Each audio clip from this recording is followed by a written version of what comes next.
42 jours dans l'ombre, 3 milliards contre les services secrets, le dossier qui peut ébranler l'État.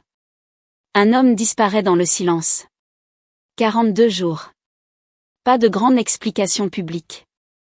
Pas de conférence solennelle. Juste le poids du secret. Puis il réapparaît. Et au lieu de se taire, il réclame 3 milliards de francs CFA. Mes chers abonnés, ça commence comme un thriller politique, mais nous ne sommes pas au cinéma. Nous sommes au Cameroun. Bienvenue sur Camé News, la chaîne qui dissèque la politique camerounaise sans maquillage, sans trembler, mais toujours avec rigueur. Aujourd'hui, nous parlons du professeur Abba Oyono, universitaire réputé, ancien conseiller politique proche de Issa Chiroma Bakary, qui accuse la Direction générale de la recherche extérieure d'implication dans ce qu'il qualifie de détention illégale au CED. Oui, vous avez bien entendu. Un intellectuel qui vise directement l'un des services les plus stratégiques de l'État. Ce n'est pas une simple arrestation contestée. Ce n'est pas une petite querelle administrative. C'est une affaire qui touche au cœur même de l'appareil sécuritaire. Ne partez pas, car ce reportage va vous plonger dans un univers où la politique flirte avec le secret, où chaque mot pèse lourd, où chaque silence parle plus fort qu'un discours. Ici, chaque détail compte. Chaque mouvement est stratégique. Chaque accusation peut redessiner les équilibres. Mais avant d'entrer dans ce dossier explosif, prenez une seconde. Aimez cette vidéo. Abonnez-vous à Camé News. Activez la cloche de notification. Parce qu'ici, on ne vous sert pas une actualité fade et tiède. On vous sert l'analyse bien épicée, bien relevée, à la camerounaise même, mais toujours sérieuse, toujours documentée. Alors restez bien avec nous. Ce que vous allez entendre n'a rien de banal. Et la question que nous poserons à la fin pourrait bien vous faire voir cette affaire sous un autre angle. Partie 1, 42 jours dans l'ombre. Quand le silence parle plus fort que les communiqués.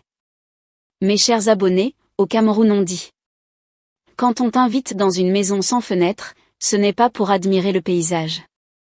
Le 25 octobre 2025, en pleine tempête post-électorale, le professeur Abba Oyono est interpellé dans le sillage des arrestations visant des proches de Issa Chiroma Bakary. À ce moment-là, le pays respire encore l'air chaud des contestations, des déclarations musclées, des plateaux télé surchauffés. Et soudain, silence. Pas de grande conférence explicative. Pas de communiqué détaillé. Pas de chef d'accusation largement exposé au public. Juste une réalité, 42 jours de privation de liberté au CED. 42 jours.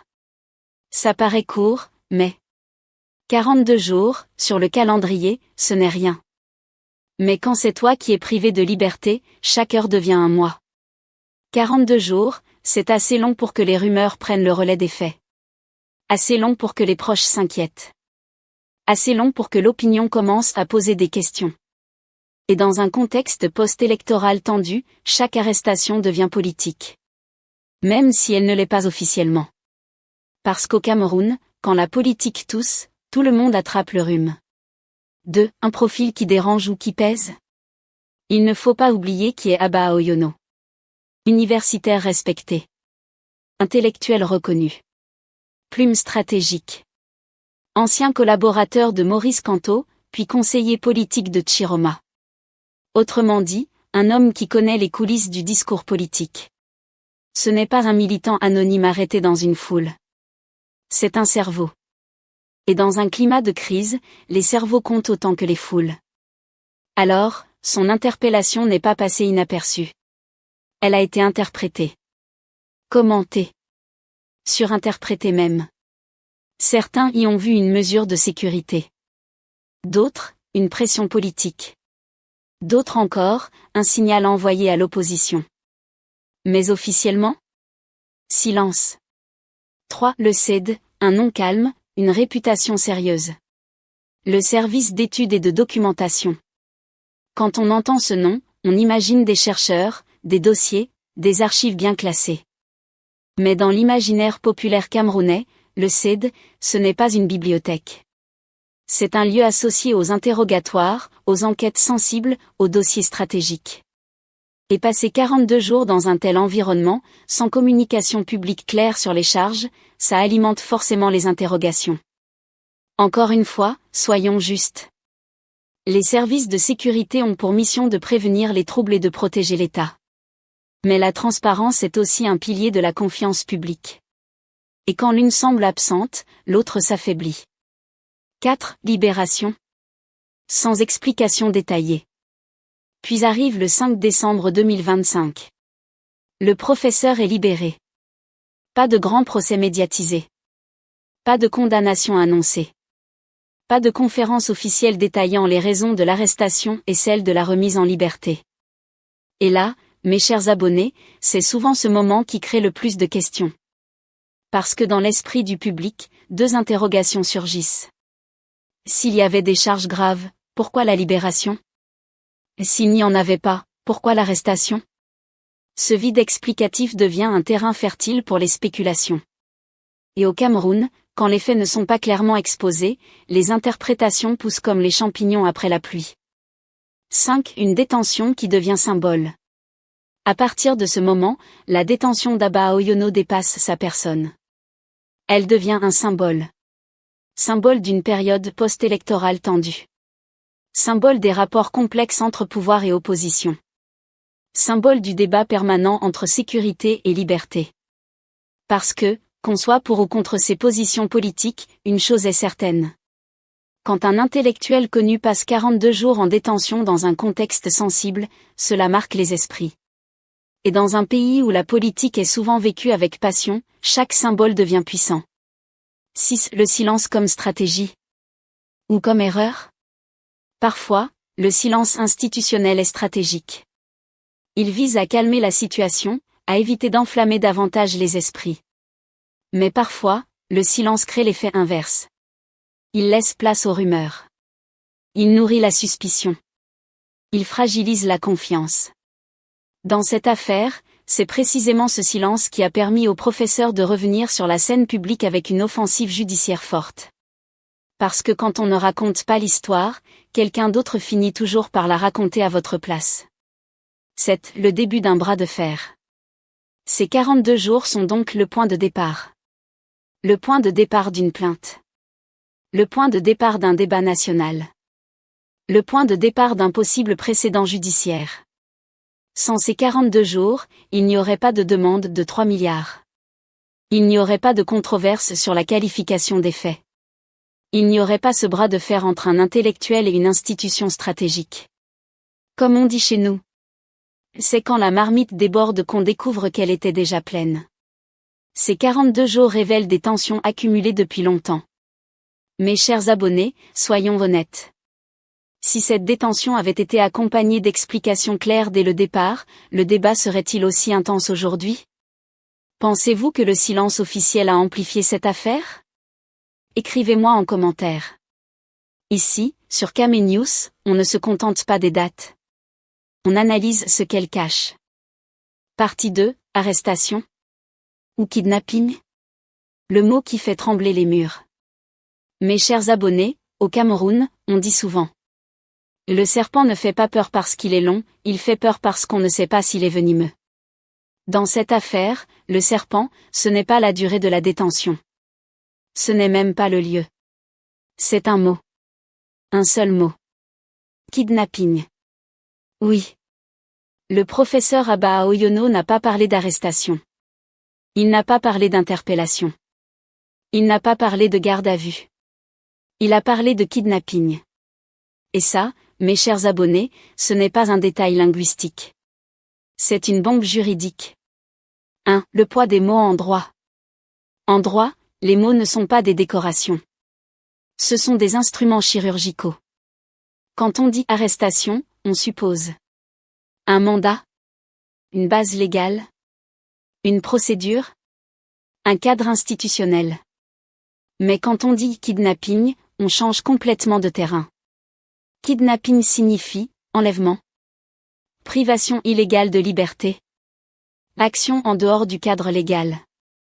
En utilisant ce terme contre la Direction générale de la recherche extérieure, le professeur ne conteste pas seulement la durée de sa détention. Il conteste la légalité même de son arrestation.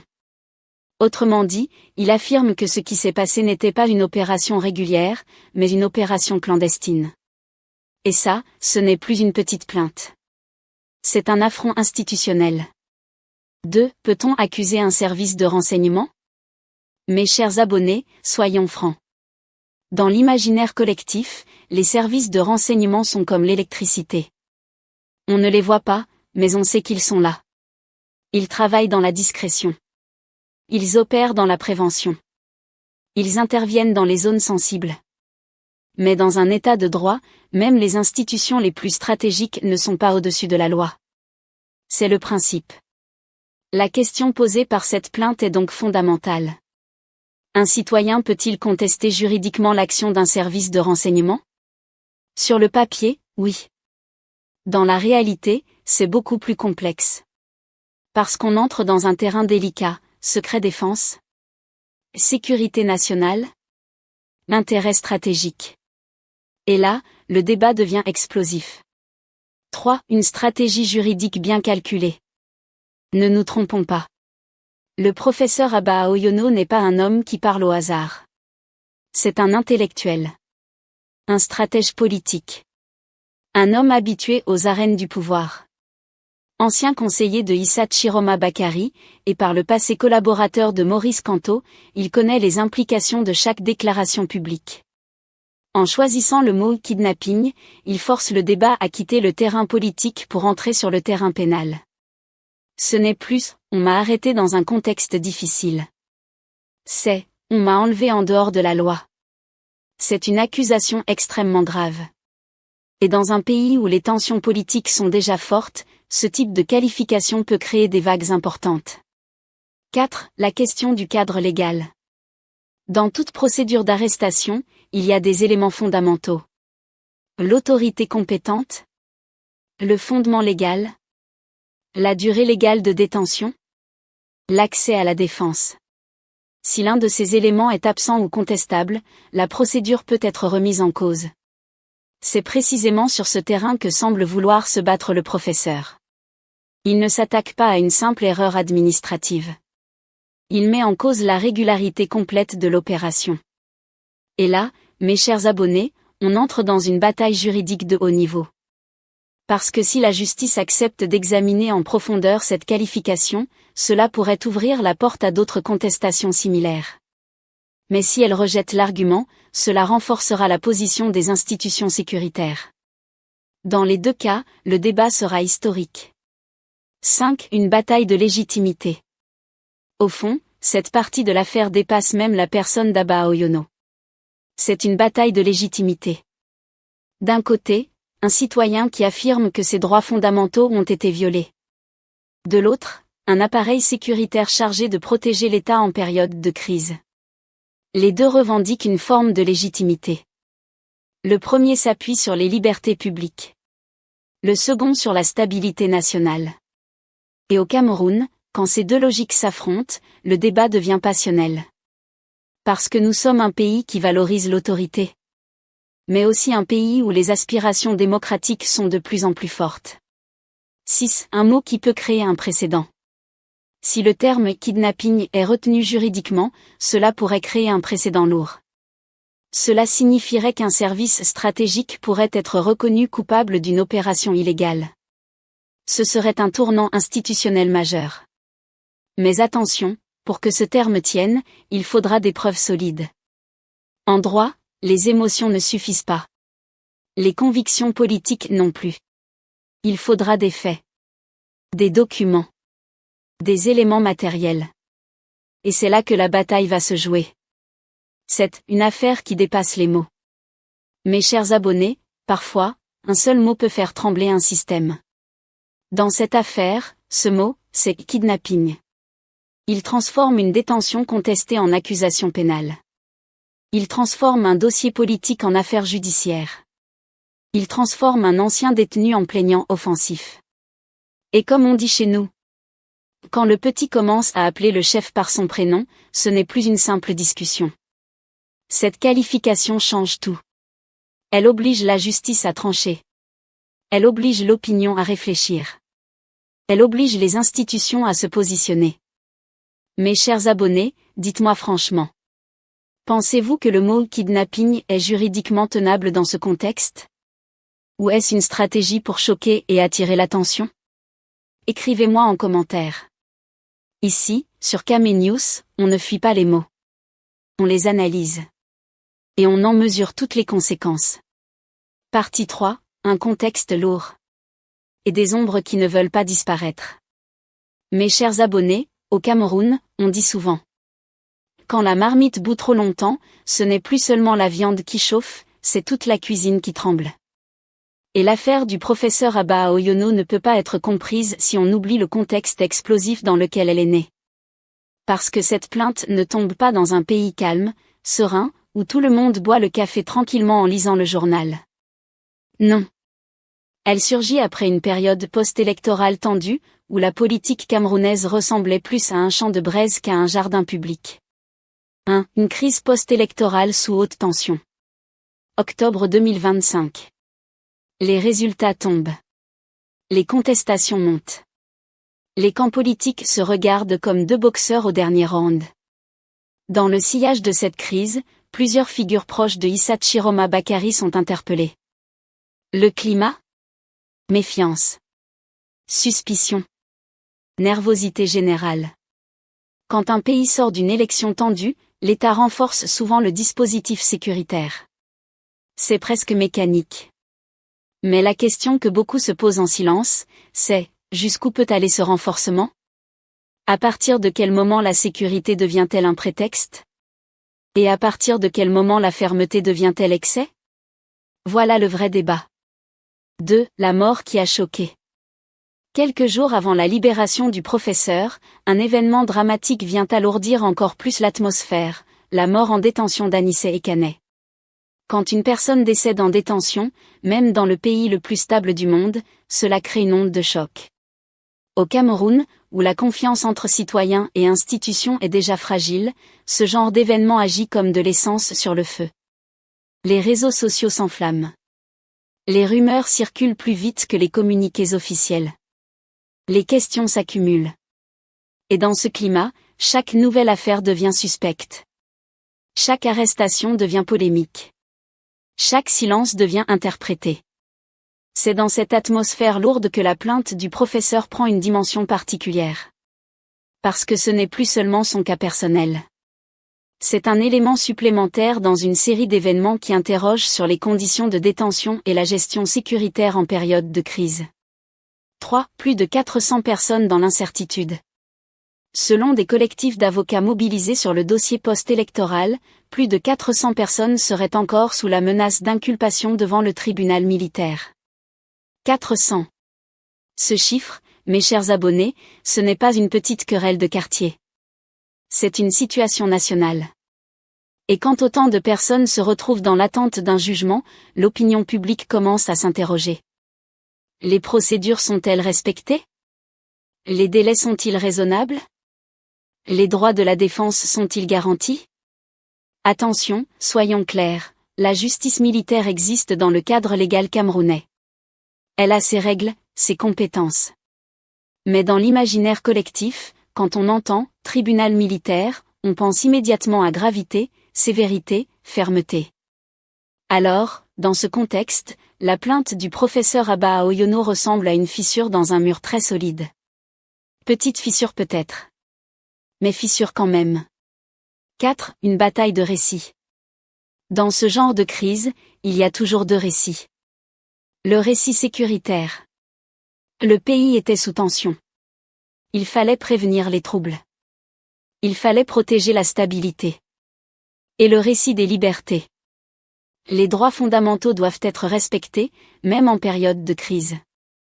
Ces deux récits ne sont pas forcément incompatibles. Mais au Cameroun, ils entrent souvent en collision. Et quand ils se percutent, le débat devient émotionnel. Les partisans d'une ligne dure disent « Sans sécurité, il n'y a pas de démocratie ». Les défenseurs des droits rétorquent « Sans liberté, la sécurité perd son sens ». Et au milieu de cette tension, le cas d'Abba Oyono devient un symbole. Pas parce qu'il est le seul arrêté. Pas parce qu'il est le seul intellectuel, mais parce qu'il a décidé de transformer son expérience en bataille judiciaire publique. 5. Une dimension internationale en filigrane. Ne soyons pas naïfs. Quand un universitaire connu, ancien collaborateur de figures comme Maurice Canteau, dépose une plainte aussi lourde contre un service stratégique de l'État, cela ne reste pas uniquement à l'intérieur des frontières. Les observateurs internationaux suivent. Les ING s'intéressent. La diaspora commente.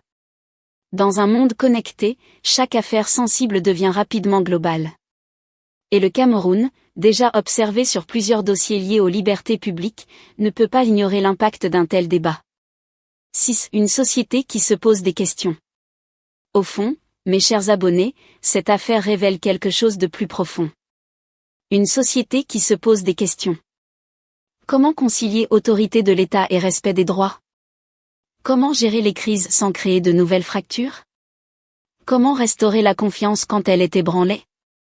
Parce que soyons honnêtes, la confiance, ça ne se décrète pas. Ça se construit.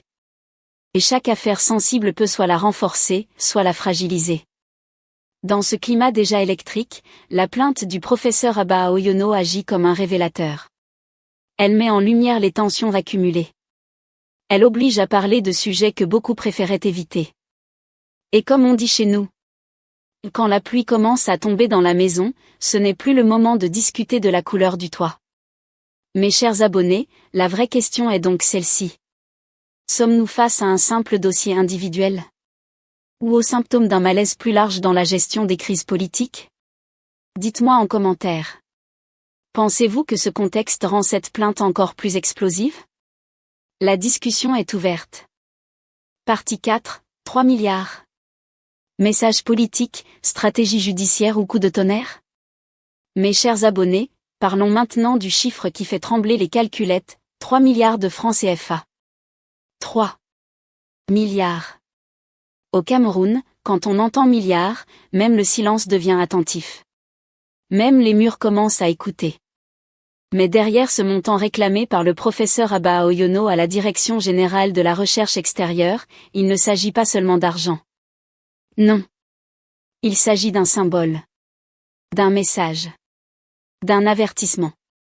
Parce qu'au fond, la vraie question est simple, peut-on chiffrer 42 jours de privation de liberté? 1. Le prix du silence. 42 jours au CED. 42 jours sans communication officielle claire. 42 jours dans une période de tension politique maximale. Dans un pays où beaucoup préfèrent tourner la page et continuer leur vie, le professeur, lui, a décidé de mettre un prix sur ce qu'il considère comme une injustice. Et pas un petit prix. 3 milliards, ce n'est pas seulement une demande d'indemnisation. C'est une déclaration publique. C'est comme s'il disait. Vous pensez que ce n'est rien? Moi, je vous montre que c'est énorme. En droit, les dommages et intérêts servent à réparer un préjudice moral, matériel, professionnel. Mais ici, le montant a une dimension presque pédagogique. Il force le débat. Il oblige les institutions à répondre. 2. Stratégie judiciaire ou coup politique bien calculé? Soyons lucides, mes frères et sœurs. Le professeur n'est pas un citoyen ordinaire qui découvre le fonctionnement de l'État. C'est un intellectuel aguerri, ancien conseiller de Issa Chiroma Bakary, et par le passé collaborateur de Maurice Canteau. Autrement dit, il connaît les rouages politiques. Il sait que chaque action publique est aussi un message. En demandant 3 milliards, il ne parle pas seulement aux juges.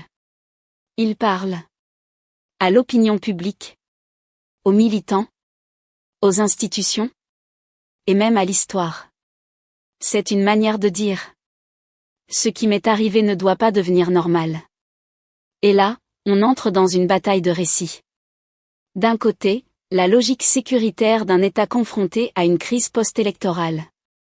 De l'autre, la revendication des droits fondamentaux d'un citoyen. Deux visions qui s'affrontent. Et au milieu, la justice. 3. Un précédent dangereux. Ou salutaire? Imaginez un instant. Si la justice donnait raison au professeur. Cela voudrait dire qu'un service de renseignement pourrait être publiquement reconnu responsable d'une détention illégale. Ce serait un séisme institutionnel. Parce que dans beaucoup d'esprits, les services de renseignement opèrent dans une zone grise. Discret. Opaque. Stratégique. Mais un État moderne repose aussi sur un principe simple, aucune institution n'est au-dessus de la loi. Alors, cette plainte pose une question fondamentale. Le contrôle judiciaire peut-il s'exercer pleinement sur les services de sécurité? Si oui, nous assisterions à un tournant historique. Sinon, alors le message serait tout aussi fort. Dans les deux cas, l'affaire dépasse largement la personne d'Abba Oyono. Elle devient un test pour l'équilibre entre sécurité et liberté. 4. Le message politique en filigrane. Au Cameroun, la politique n'est jamais loin, même quand on parle de droit. Nous sommes dans un contexte post-électoral encore sensible. Les arrestations de figures proches du camp Chiroma ont marqué les esprits. La mort en détention d'Anissé Ekane a amplifié les interrogations sur les conditions de détention.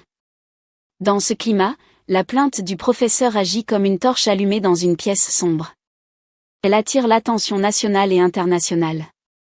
Elle rappelle que derrière les stratégies politiques, il y a des individus.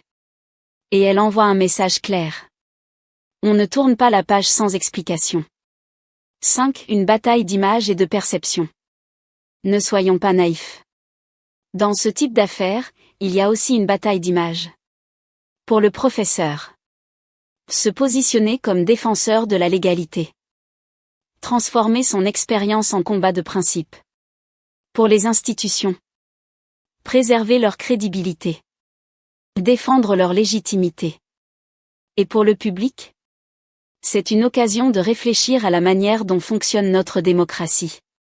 Parce que, au-delà des passions politiques, la question reste universelle. Un citoyen peut-il demander réparation à l'État, et obtenir gain de cause? 6. 3 milliards, mais au-delà de l'argent. Au final, mes chers abonnés, 3 milliards, c'est peut-être moins une question d'argent qu'une question de principe. Le professeur Abba Oyono semble vouloir transformer son dossier en cas d'école. Un dossier qui dira aux générations futures. On peut contester. On peut saisir la justice. On peut demander des comptes. Ou au contraire, un dossier qui montrera les limites du système. Dans tous les cas, cette affaire ne sera pas banale. Parce qu'au Cameroun, quand un intellectuel attaque les services de renseignement, ce n'est pas une simple procédure. C'est un événement politique. Et comme on dit chez nous, quand la chèvre commence à porter plainte contre le léopard, la forêt entière retient son souffle. Mes chers abonnés, selon vous, est-ce un acte de courage historique? Ou une bataille perdue d'avance? Écrivez-moi en commentaire. La discussion commence maintenant.